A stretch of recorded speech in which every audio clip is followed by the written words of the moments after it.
Welcome to Start the Day on this first Friday in August, and we're recording on Wednesday evening, and we're at the top of a hill overlooking Southwell this evening, and it's beautiful weather and this amazing crop that has surrounded us, beautiful white and some purple flowers, and we understand it's wild radish, but we're not quite sure what the crop is going to be used for. So but it's as white as the far as I can see. It's very beautiful. We didn't just know that; we had to look that up, by the way, but it is really beautiful here, and hopefully you're able to enjoy on this summery evening the view behind us as well. We're very aware as we come to start the day at the beginning of August, and looking back a month, just how much has happened in our nation and in our world. How much has changed. There has. Of course, the election of a new government and that has begun its work in this country.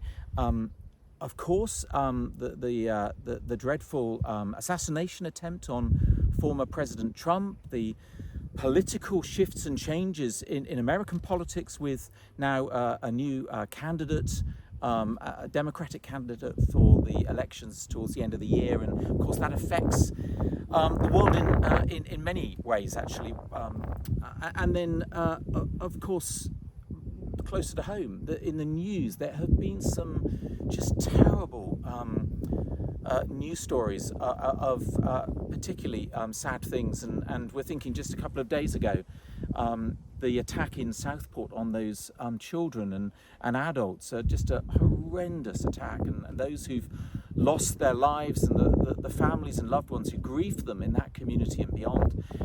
And then in the Middle East, the tensions continuing to rise, the conflict there as well, and the uncertainty around all of that, and how that affects so many people. And so there's a lot that has happened in our world, and it may be also true on a more personal level for some of you, and let me just say also, certainly for us, I shared in the last Start the Day that Sarah wasn't here, has been with me on nearly all of these, but was supporting her mother, who has been unwell for a little while, and her mother died last Friday.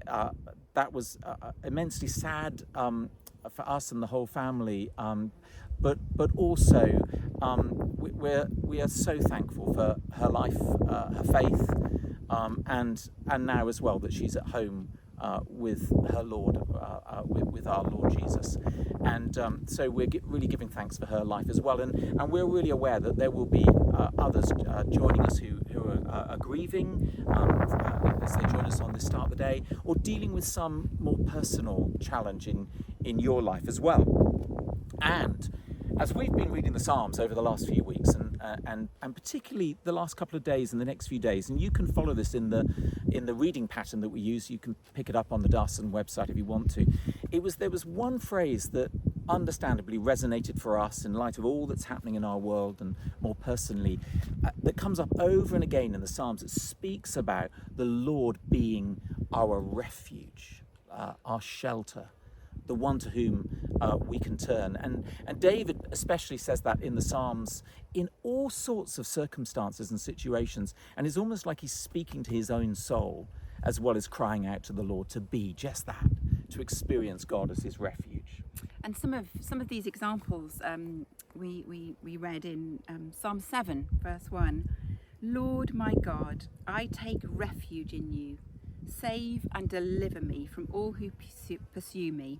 And then in Psalm 16, keep me safe, my God, for in you I take refuge. And if you read those, even between Psalm 7 and Psalm 16, the number of occasions which speaks of God as a refuge, and in similar phrases, so helpful and encouraging. And we know that God truly is our refuge. That is what he invites us to do, to find in him a refuge. And I think we're able to, when we do that, when we look to God to be our refuge, we're able to regain a proper perspective on the challenges that we're facing, and even on the sorrows that we experience. We're then not looking solely to ourselves or even to others to help and save us.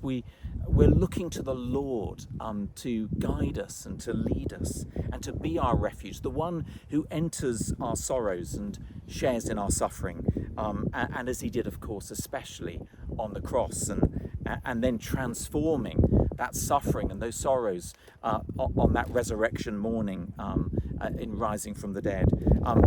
And there is, for our world at the moment, and maybe for you more personally as well, there is the shining hope that is our refuge. This refuge is not just a sort of as it were, a kind of dark place in which you're kind of hiding. No, biblically speaking, this refuge in God is a place full of light, God's light, shining into that place, that whatever darkness there may be around us in our world, God's light has never been put out. And that light is, his light is with us in those times where we need to find him to be that refuge. So we want to close with another verse from Psalm 16 as a prayer for us all as we go into August. I will keep my eyes always on the Lord.